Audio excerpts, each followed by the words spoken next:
네, 충주아미고 동지 여러분 반갑습니다. 이제 대선이 우리가 그렇게 그 조기 대선이 없도록 하려고 투쟁했지만 우리가 일단 그 탄핵 싸움에서는 져서 대선을 안 할 수 없게 됐습니다. 그런데 이 탄핵 싸움은 헌법재판관 8명한테 선택권이 넘어갔고 우리는 밖에서 응원하고 압력 주는 싸움을 할 수밖에 없어서 우리 뜻대로 잘 안 됐어요. 그런데 대선은 우리가 심판 보는 선거잖아요. 그러니까 우리가 마음 먹고 행동하기에 따라서는 대선 이길 수 있습니다. 탄핵 졌다고 대선 지는 거 아닙니다. 간단하게 말씀드리면 이재명이는 3년 전에 47% 얻어가지고 졌는데 3년 동안 표를 플러스 시킨 게 하나도 없어요. 오히려 그 47% 얻었을 때는 문재인 세력, 김대중 세력까지 다 모아서 이재명한테 모아준 결과가 47이에요. 그런데 이게 대선에서 진 다음에 문재인 세력 학살하고 김대중 세력 다 학살했잖아요.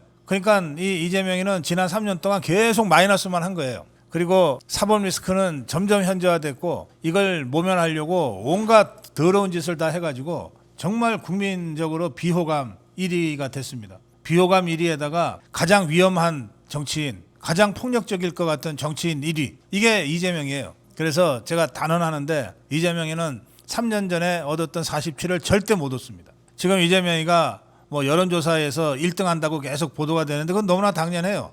3년 동안 내내 선거운동, 대통령 선거운동만 한 자가 그럼 1등 안 하면 어떡하겠어요. 그런데 이 이재명이 1등 한다고 하는 이 자의 지지율이 40%를 못 넘습니다.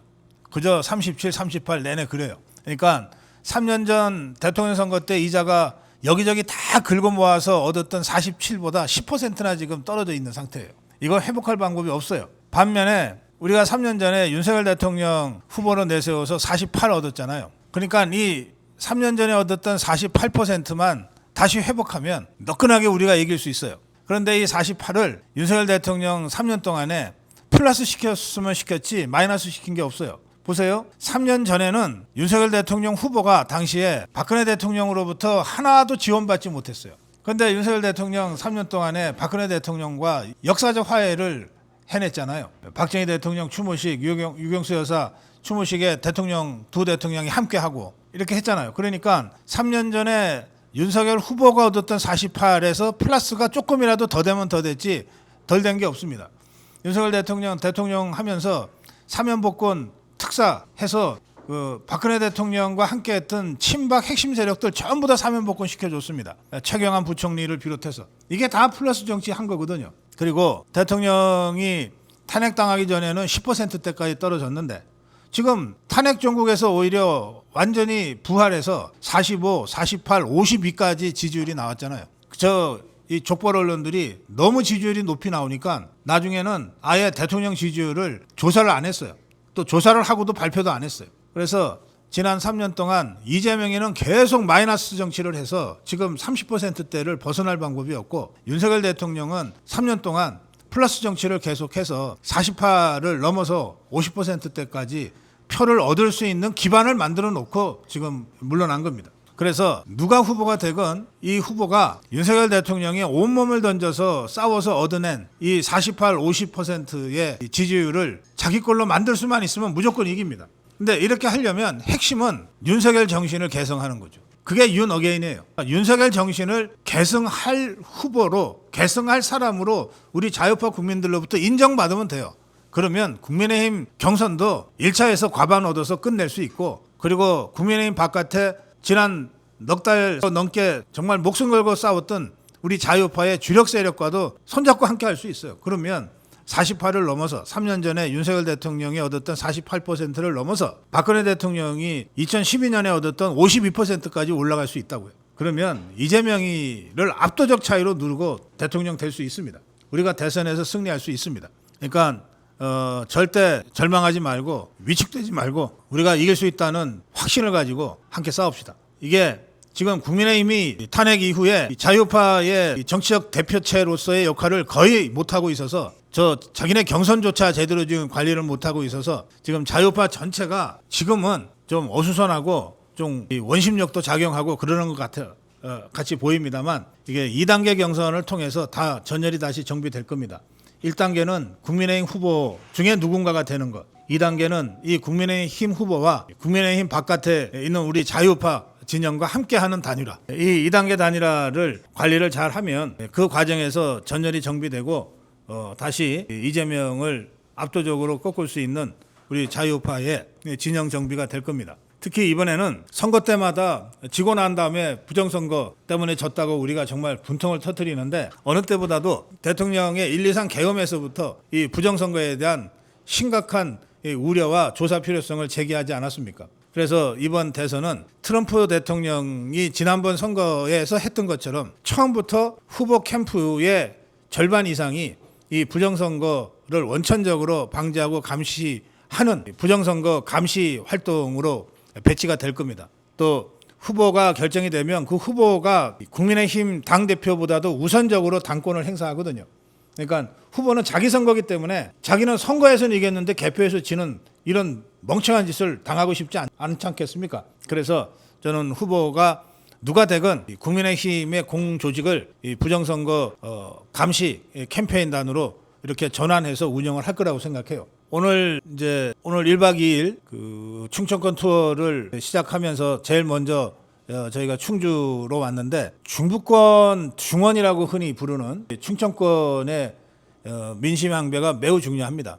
그런데 이게 한 20년 전에는 이걸 자꾸 지역으로 나누고 그랬어요. 그래서 뭐 충청권의 맹주가 김종필이냐 뭐 그 이후에는 누가 없냐 뭐 이랬단 말이에요. 지금 우리가 이렇게 한가하게 무슨 소지역주의에 매몰돼서 있을 때가 아닙니다. 지금 나라가 망하냐 성하냐의 문제예요. 대한민국 없는데 충청권이 무슨 의미가 있어요? 지금 우리가 직면한 싸움은 그냥 대통령 선거가 아니라 대한민국이 완전히 무너지느냐 아니면 다시 자유민주주의 체제를 유지하고 종북주사파를 척결하고 다시 든든하게 이승만 대통령, 박정희 대통령에 이어 윤석열 대통령이 전 국민에게 몸을 던지면서 호소했던 대한민국 체제 수호를 일으켜 세울 수 있는 그런 선거로 만드냐고 하는 체제 전쟁입니다, 이게. 그래서 저는 뭐 영남권, 호남권, 충청권 없이 모든 지역의 자유우파 세력들이 총궐기해서 이번 선거에 임해야 된다고 생각해요. 예전에 20년, 30년 전에 있었던 무슨 지역 연합, 뭐 합정 연행 이런 정치공학적인 접근으로 이번 선거를 만들어가서는 안 된다. 철저하게 자유민주주의 체제냐, 김정은 인민민주주의 공산주의 독재 체제냐 둘 중에 하나를 선택하는 선거입니다. 그래서 이 체제 전쟁에서 자유로운 사람은 하나도 없습니다. 대한민국이 망하면 여러분들 다 망하는 거예요, 같이. 그래서 여러분 각자가 이번 대선의 주인공이다. 구경하다가 마음에 드는 후보 박수 쳐주고 투표소에 가서 하나 찍어주면 되지 이런 선거가 아닙니다. 예전에는 그냥 그렇게 해도 돼요. 근데 지금은 나라가 망하냐 흥하냐 내가 죽냐 사냐의 싸움이기 때문에 여러분 한 분 한 분이 다 자유민주주의 체제 수호를 위한 전사로서 각오를 새롭게 하고 나서야 됩니다. 여러분들과 바로 그런 투쟁 의지를 확인하기 위해서 제가 급하게 여러분들을 찾았습니다. 제가 1박 2일 충청권 아미고 동지들을 쭉 만나면서 제 생각을 함께 나눌 텐데 오늘 광화문 거쳐서 광화문 국민대회를 거쳐서 중앙선관위 앞에서 전한길 대표가 하는 공정선거 촉구 1인 시위까지 취재하고 지금 내려오는 길입니다. 우리 방송국에서부터 이번 1박 2일 투어를 저하고 함께 하고 있는 한 분 소개해 드릴게요. 저하고 정치권에서 저와 뜻을 같이 하는 그 정치인들 조직이 있어요. 그게 23회라고 있습니다. 23회. 23대는 꼭 국회의원 돼서 뭔가 한국 정치의 주역이 되자는 뜻이 담긴 23회인데 23회의 수석 부회장, 23회의 회장은 세종시당 위원장 이준배 위원장이고 그 23회의 수석 부회장이 우리 윤종훈 위원장인데 이 윤종훈 부회장은 경상남도 양산에서 활동합니다. 경상남도 양산에서 활동하는데 지난번 총선에 출마를 했다가 당에서 김태호를 전략적으로 공천에서 내려보내는 바람에 정말 눈물을 머금고 양보를 했어요. 이 윤정훈이 양보가 없었으면 그때 김태호하고 저쪽 좌파 쪽에 김두관이가 나와서 다 김태호가 진다 그랬거든요. 그 선거를 정말 극적으로 김태호가 역전시켜서 이겼는데 그 역전승의 주인공이에요. 그래서 오늘 1박 2일 함께 한다 그래서 제가 우리 윤정훈 수석 부회장 잠깐 소개해드리고 한 말씀만 듣겠습니다. 박수로 좀 환영해 주세요. 여러분 반갑습니다. 23회 수석부회장 윤종원입니다.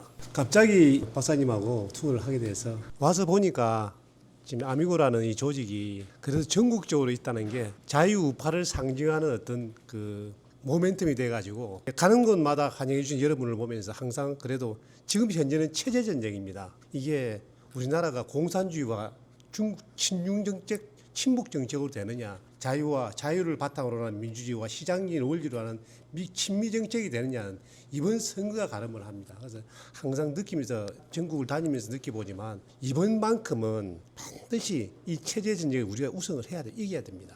그래서 제일 중요한 게 이제 선거인데 하여튼간 이 부정선거 없는 깨끗한 선거 속에서 우리가 반드시 이기도록 저도 박사님과 함께 열심히 노력하겠습니다. 고맙습니다. 예, 그 양산에서 열심히 그 활동하고 있다가 조금 전에 말씀했지만 이게 부정선거를 막지 않으면 선거에서는 백날 우리가 이기고 개표에서는 지는 이런 정말 이 황당한 상황이 계속 될 수 있다. 그런데 이 부정선거를 막으려면 어떻게 해야 되냐?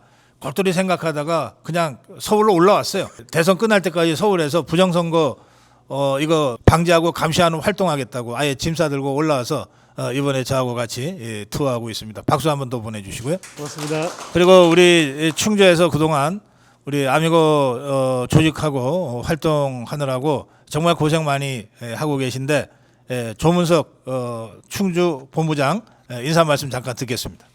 안녕하세요. 이렇게 바쁘신 와중에 또 같이 이렇게 참여해 주셔서 너무 대단히 감사하고 고맙습니다. 우리가 최근에 그 사실은 나라가 엄청 혼란스럽지 않습니까? 근데 그 대통령이 탄핵도 되고 또 이제 이런 상황이 되다 보니까 그 와중에 우리 사실은 고성국 박사님께서 엄청 많은 노력과 애를 썼는데도 불구하고 뭐 우리 전 국민이 다 그렇게 했죠. 그럼에도 불구하고 대통령을 지키지 못하고 또 다시 이런 8년 전의 상황에 같이 이렇게 도달하다 보니 정말 너무너무 어렵고 다들 가슴 아픈 줄 압니다. 그래서 우리가 당장 다쳐올 우리 대선 대통령 선거가 있다 보니 우리 박사님이 이래서는 안 되겠다. 우리가 뭐 어려워서 대통령 탄핵이 되고 이렇게 어렵지만 또 거기에 앉아 있을 수 없으니 한 40여일 앞으로 다가온 대통령 선거에 최선을 다해서 다시 저 이재명이가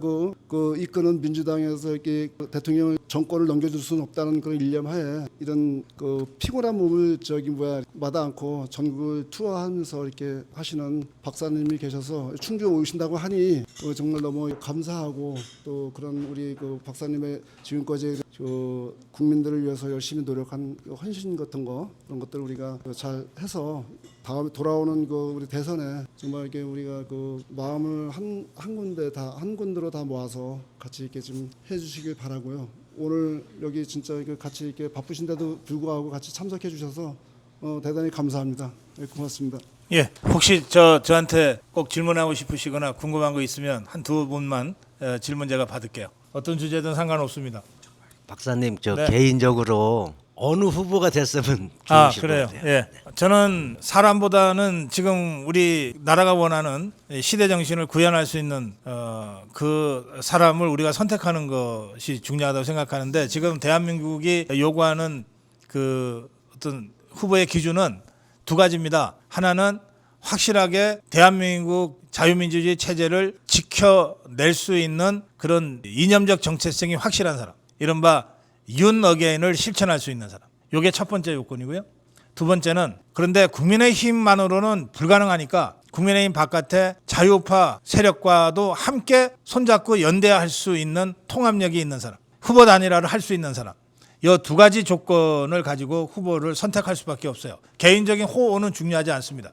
내가 뭐 20년 동안 누구랑 가까웠어. 이런 거 지금 그렇게 한가하게 지금 따질 때가 아닙니다. 제 기준으로 보면 국민의힘 후보 중에 확실하게 윤 어게인의 윤석열 정신을 계승하고 자유민주주의 체제 수호를 위해서 자기 몸을 던질 수 있는 사람은 국민의힘 후보 중에는 세 사람이 있어요. 세 사람이 있습니다. 김문수, 나경원, 이철우입니다. 그런데 이 중에 4강으로 들어갈 가능성이 있는 사람은 나경원과 김문수입니다. 이철우 지사는 매우 훌륭한 자유우파 전사지만 너무 늦게 시작했고 중앙무대에서 거의 활동한 적이 없어서 인지도가 낮아서 지금 알리기에는 시간이 없어요. 아쉽지만. 그러면 김문수와 나경원 이 두 사람을 가지고 국민의힘 후보 1등을 만들어야 되는데 저는 이 두 사람이 1등이 안 된다는 뜻은 뭐냐면 홍준표가 대통령 후보가 되거나 한동훈이가 대통령 후보가 된다는 뜻이에요. 한동훈이가 대통령 후보, 국민의힘 대통령 후보가 되는 순간 우리 자유파 국민들은 투표장에 안 갈 거예요. 대다수가. 해보나 마나입니다.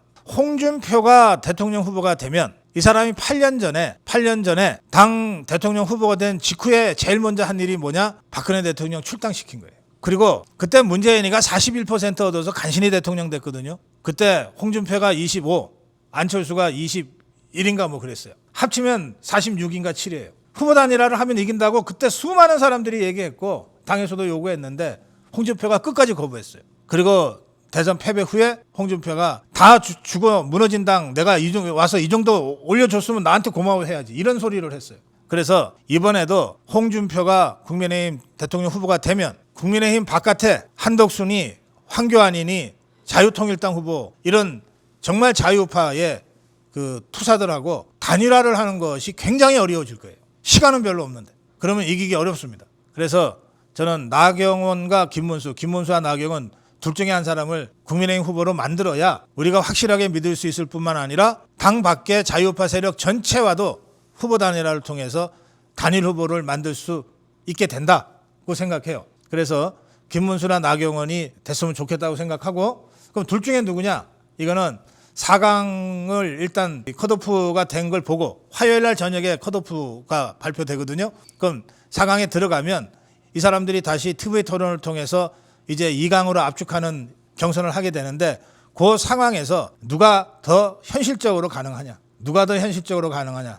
이거를 보고 막판에 김문수한테 표를 모아주든 나경원한테 표를 모아주든 우리 자유파 국민들은 그런 방식으로 전략적으로 선택해야 된다. 그렇게 생각하면 여기까지 이거는 이제 지금 저희들이 이 영상을 바로 우리 방송국으로 보내서 바로 영상을 올려 놓을 겁니다. 제가 오늘 1박 2일로 6군데의 아미고 동지들과 만나서 짧게 이런 식으로 토론을 할 건데 이거를 다 모았다가 월요일 날 다 올리는 거는 이건 좀 너무 소모적이라서 그때그때 올려드릴 거기 때문에 여기까지는 이제 바로 방송을 할 수 있도록 1시간 후쯤이면 이제 우리 고성우 TV에 올라가게 될 건데요.